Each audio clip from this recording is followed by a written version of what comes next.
So you've heard from Roger, you've heard from Lucy, you've heard from me. Can I ask for an introduction from Steve first and then from Selina? Steve? Hi, is this on? Yeah, Stephen Lester. So I'm CTO for Paragon Customer Communications. I've been with the business 14 years now. And my overall responsibility is around the products, the technology and the services that we offer to our customers. Thanks, Steve. Selina McCole, I head up ESG at Goldman Sachs for our operations and supply chain, so not the investment side of things, not the client side of things, thinking very much about our buildings and our supply chain. Been at Goldman's for about 18 years, started off in the supply chain, and since 2016 focused on sustainability within the supply chain, and then in the past couple of years within our operations as well. Very much focused on net zero by 2030 across our operations and supply chain. So it's so nice to find partners, suppliers like Paragon who care about this as much as we do. Brilliant. Thank you, Selina. We're really grateful for you joining us. I'm grateful for you joining us as well, Steve, of course. Not so much, right, David? You didn't really have an option. No, this is very true. And for you as well, Roger, as well. So look, I've got some questions that we did prepare. You know, that's full transparency. But we'll also have a look at the Slido to get as many covered as we can. We've got, I would say, well, I think we should use the full half an hour here. The bar does open at 5. I imagine people will start fidgeting at 5 o'clock, and we will release you as quickly as we can. But let's see how we go here. So this first question, it really goes back to what you talked about, Roger. I'm going to point to you for this first question, if that's okay. What would you say are, let's say, the 3 key things that business can do to drive progress against those climate change targets? I have a bit of news before I speak at all. My granddaughter Hazel is out of hospital and at home and playing happily in the living room.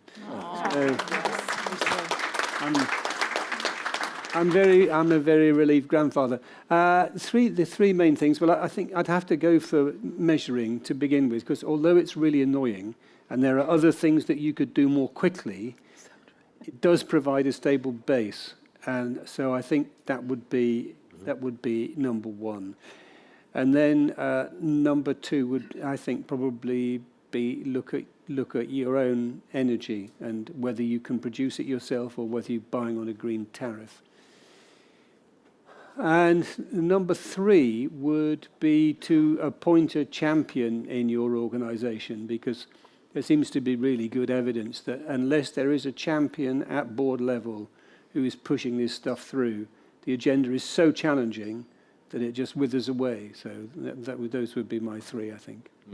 Brilliant. Thank you, Roger.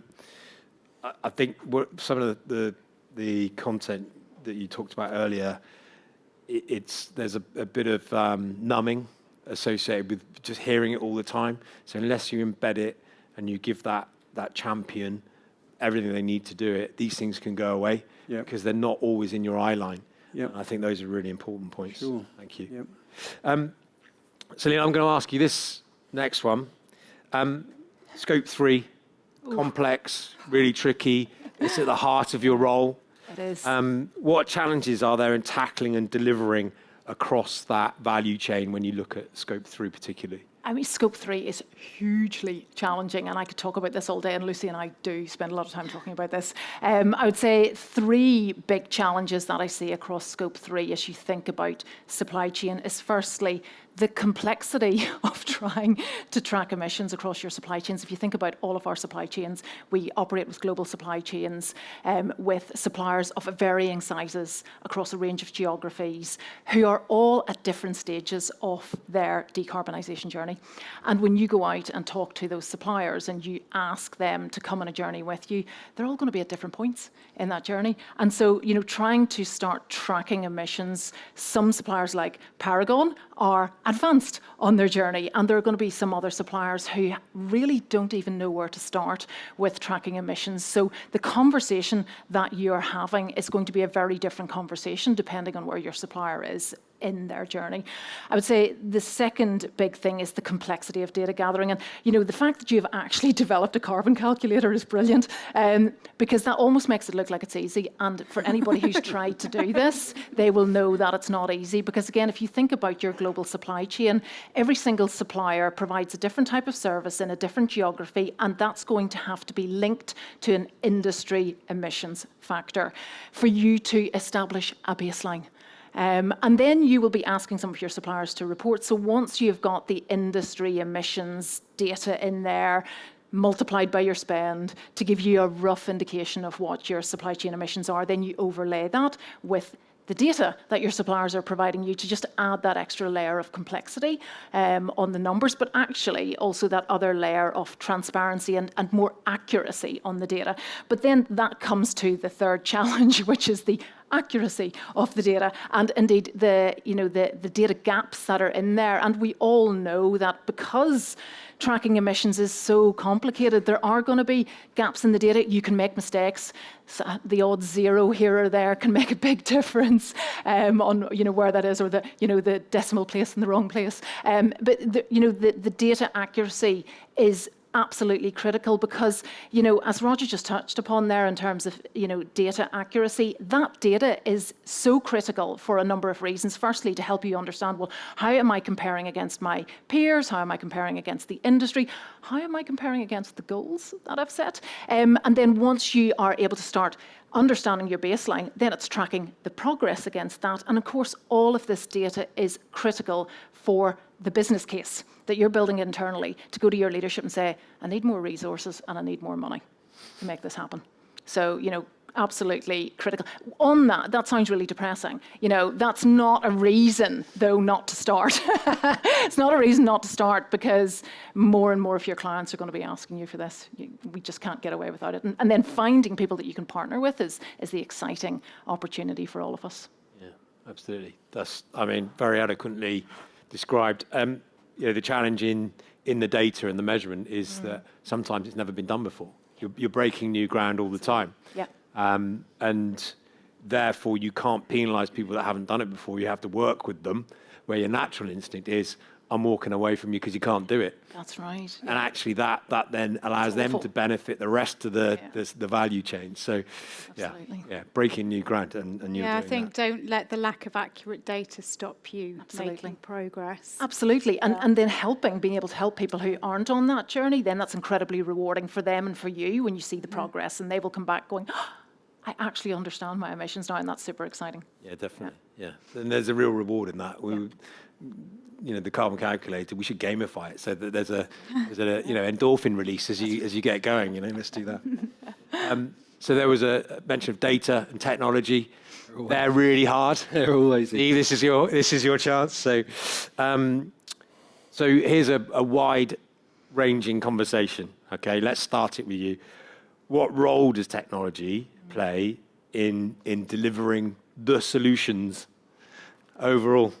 Okay, so look, I can put this into the spin from a Paragon perspective. So we've kind of broken it down into three areas. So if we take the first one, which is really IT operations, right? So IT operations is really what Lucy's talking about here. So this is around the collection of the data, looking at how we operate as an individual business, how we operate as a collective, and then actually, are we efficient, right? Are we using that information correctly?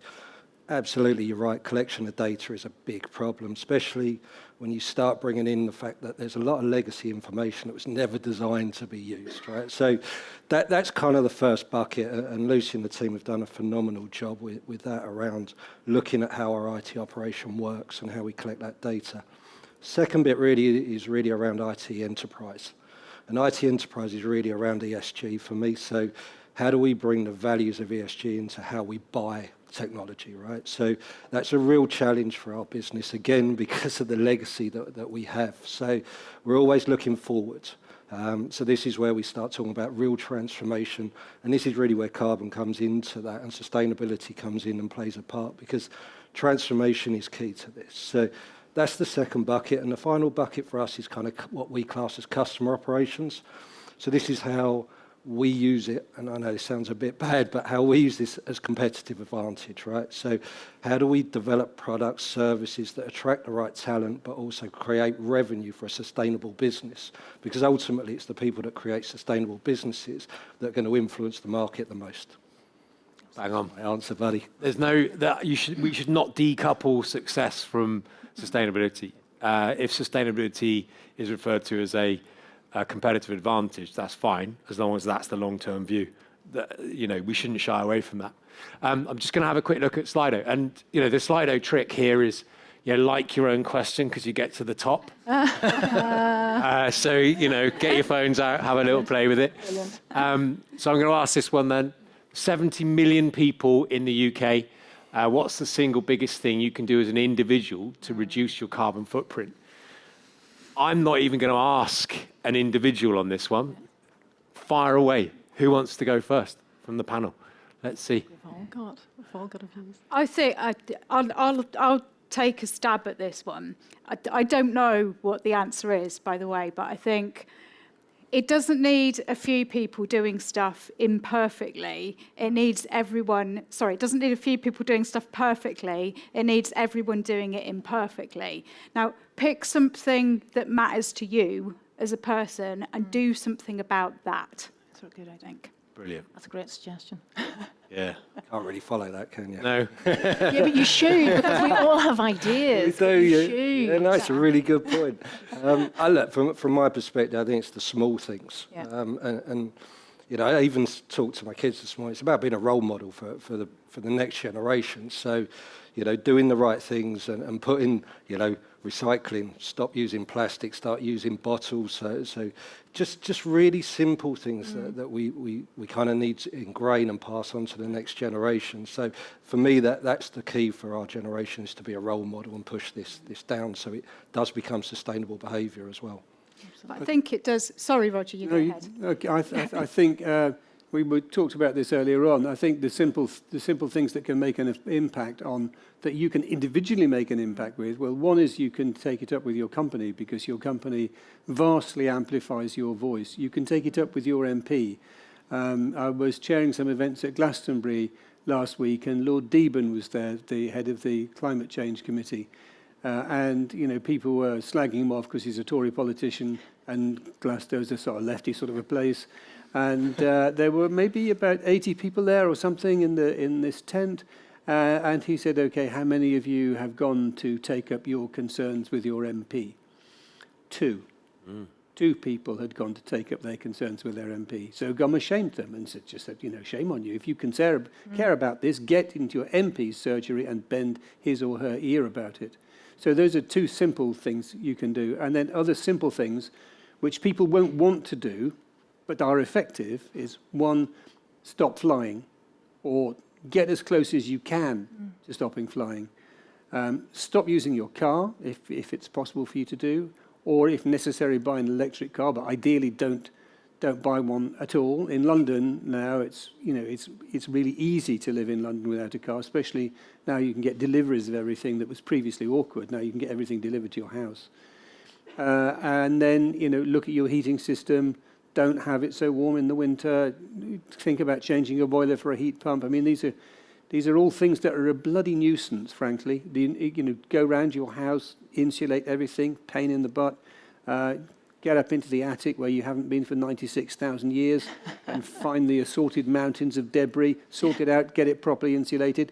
All a pain in the butt, but will all make a difference and will give you some credibility with your next generation.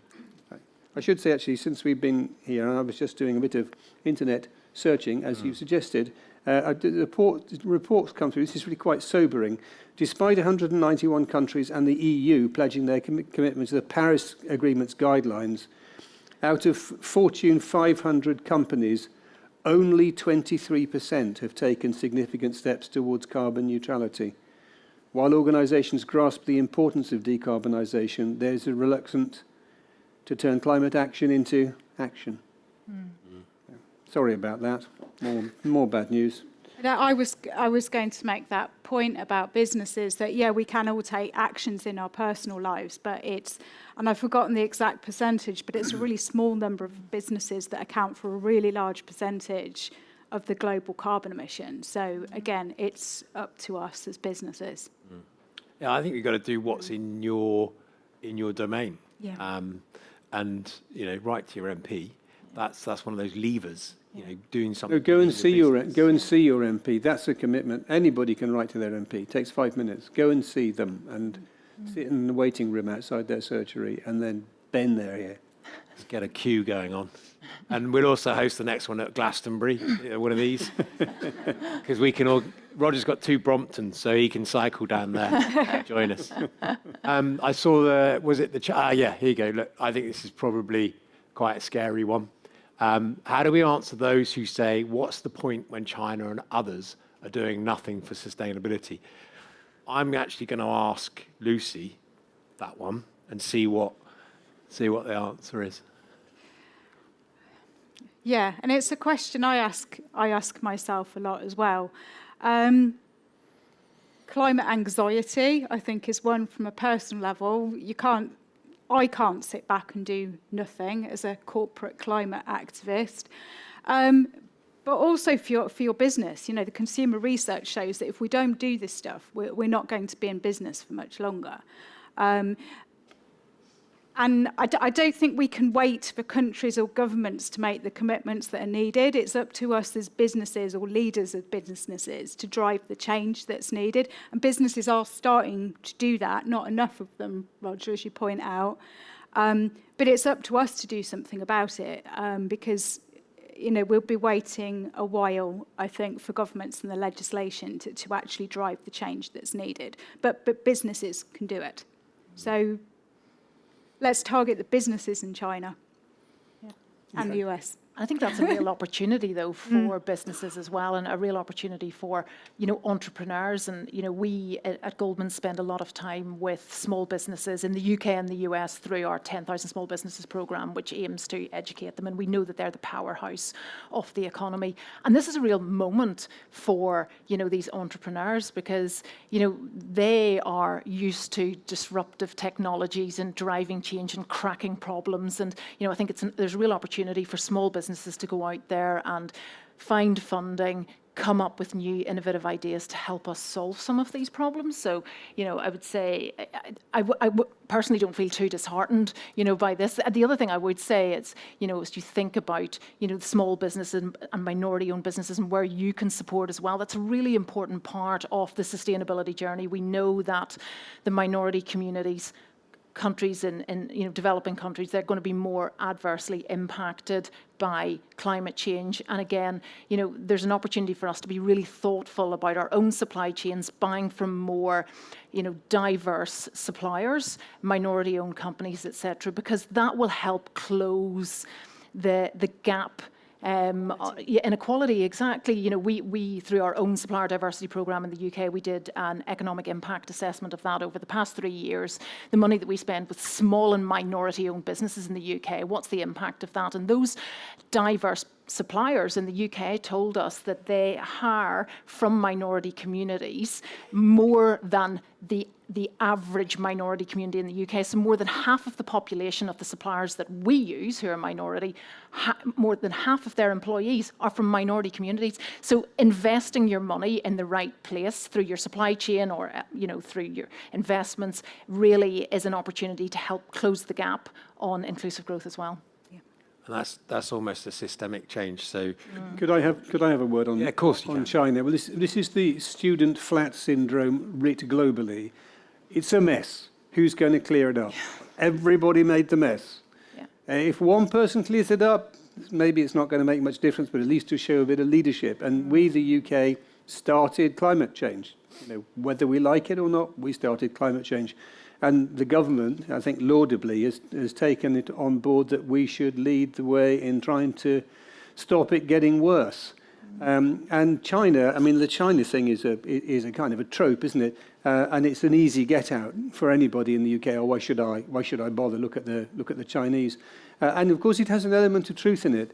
But the other truth is that China is kind of facing both ways at the same time. And although it is still building coal-fired power stations, which is absolutely infuriating, it is building at an extraordinary rate wind and solar power, and it's now the dominant player in both sorts of technology. So we're losing out in a technology race. And the solar power, very interesting. I used to get people to stand up and give a round of applause to the Germans on this one, because the Germans mandated 1 million solar roofs, and the sun doesn't shine in Germany. But it created enough impetus for the Chinese to see there was a market there, and bang, they came in with Chinese manufacturing power, Chinese investment, and now they've swept the board with solar, thanks to the Germans. So, what we do does have an effect.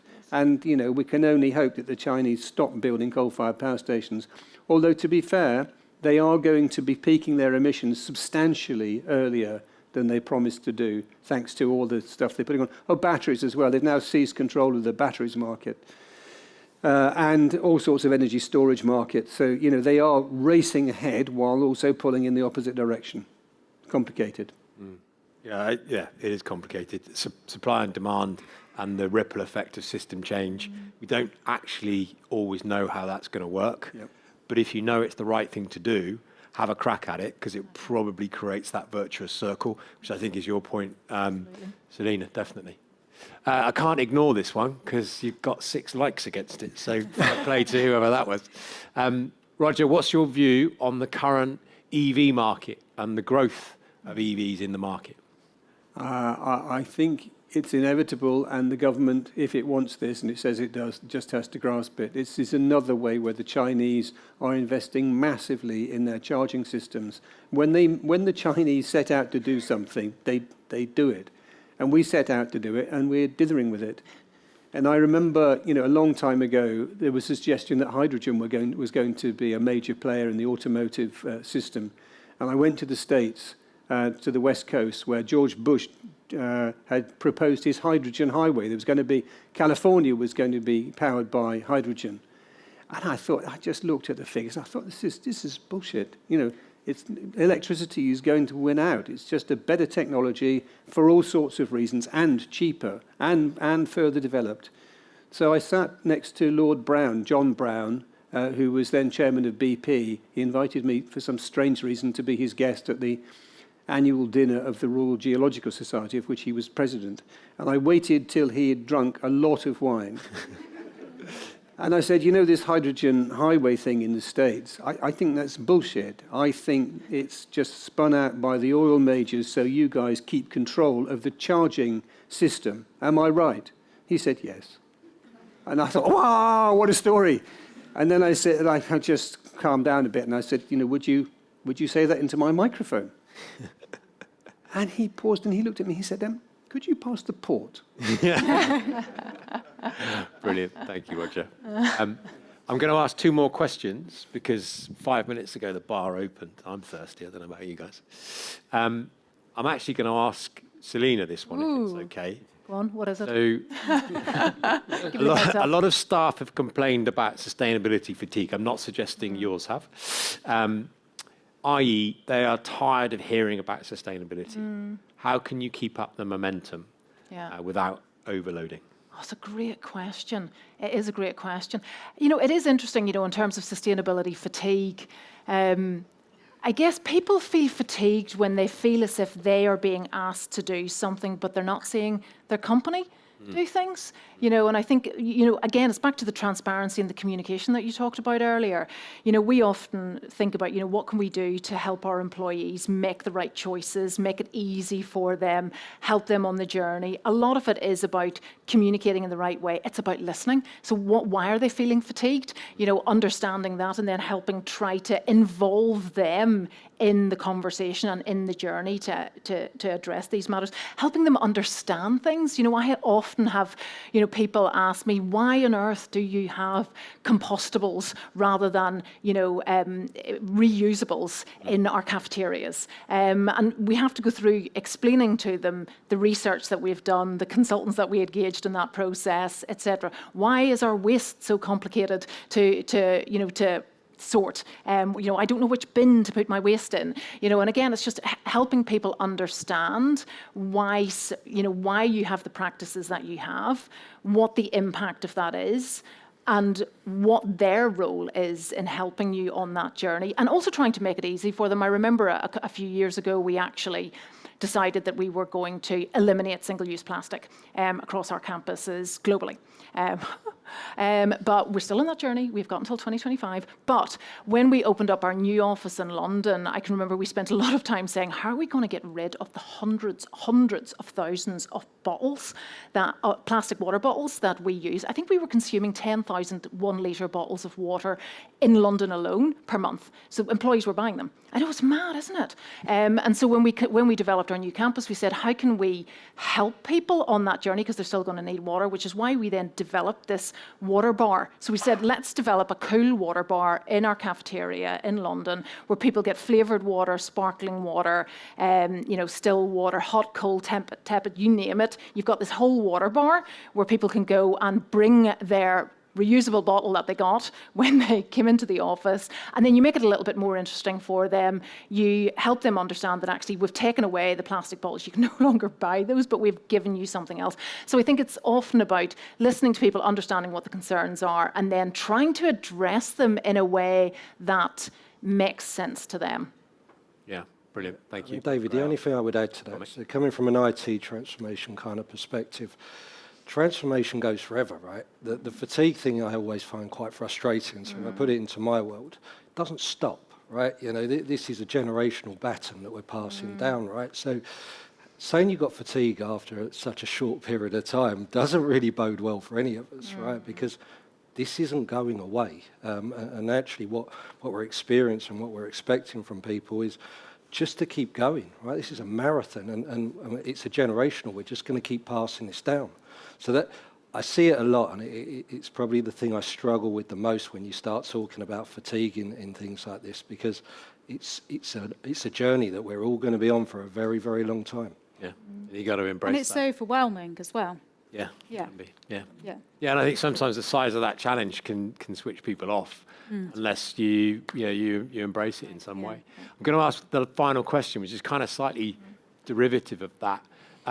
If all of you can think about the one thing that's had the most impact on behaviour change within your organisation, within your family, within your life, think about that one moment. What did you say? What did you do? What did you? Who said it for you? And then you saw that result. Is it the media? Is it celebrity? Is it your own personal action? And I'm going to probably start with Roger on that one. Oh, I think it will be the man I met in the pub in Coventry. He set me on a journey. I think he's dead now, but I'd like to thank him. Okay. Gratitude is an important thing as well. I thank him too, because I don't think you'd be here today otherwise. So that's really positive. Lucy, you ready? Yeah, I think so. It's quite easy for me, and I've managed to get through the day without crying. From anyone in Paragon who knows me, that's quite a feat. Mine's the day I realised how much my dad had influenced what I do. My dad worked in sustainability before it was a word. He spent most of his life in Africa, the Far East, always the developing world, working on agriculture projects, soil, crop rotation, irrigation, forestry. So I spent my childhood living in or visiting that, seeing firsthand the impacts of climate change and social inequality. And a few years ago, as part of a management training thing, you had to present an item, and I knew immediately I was going to present a picture of my dad, who died 28 years ago. I never got to see what I do as a grown-up.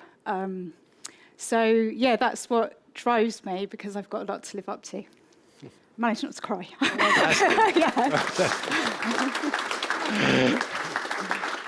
I would say mine was really from the inclusive growth side of things that helped me, sort of get into more of the sustainability and the environmental side of things. And I have a good friend who was trafficked during the war in Yugoslavia, and she's written a book. I'm not trying to publicize her book or whatever, but anyway, but she will talk about the experience that she had. And as I think about climate change and the impact of climate change, and I think about the migration that there is going to be as a result of this, I cannot help but think about how human trafficking is going to, and is, we see from the stats, is only going to increase, and there are really bad people who are going to take advantage of that situation. And it's going to become an even bigger problem for us. And I think as corporates and as consumers, we all have a responsibility to think about, that cheap outfit that we bought, in whichever shop it be, or the consumerism that we have, and what's the true price of that, and do we really know the price of that item and what the impact of the production of that was? And I think that's why I feel really strongly and passionately about making sure that we can try to understand where our products, goods and services have come from, and that we do our bit to drive more inclusive growth, and that we really think about sustainability in its most holistic form, and ensure that the people who are going to be most adversely impacted are protected and given the opportunity to also participate in the sustainable inclusive growth that's required. Okay, thank you. This is about people. The planet will survive, but our way of life is existentially threatened. Yeah. Yep. It's hard to follow any of them, right? Good luck, Steve. Next day, I'm going to set up that index time. So, I think mine's probably less than the people before me. I think mine's probably evolved over time. I have two young children. Let's say they're young, 11 and 9 now. Their behaviour influences me, right? Because their perception of the world is very different from mine. I think being surrounded by passionate people like Lucy and yourself, and a business that actually genuinely cares, and a business I care about deeply. So I think for me it's been a gradual thing over time, and actually it's something that I think it's probably dawned on me more over the past kind of 5 years, really. And probably one of the, I'm going to say this out loud, right? But there was the Netflix documentary, right? I mean, sat down with the boys and actually watched that, and I think that really drives it home, really how bad this is. Mm-hmm. So that's it comes in from all areas. So just from me, that's all the questions done. That's the hard bit done. Thank you. It's been fascinating to get those insights. I do want to say thank you more than just with words. So, chaps, if we've got some carbon neutral gifts that we can supply to this excellent panel, that would be brilliant. This is John. John's part of my team, John Chappell. He's been helping with everything.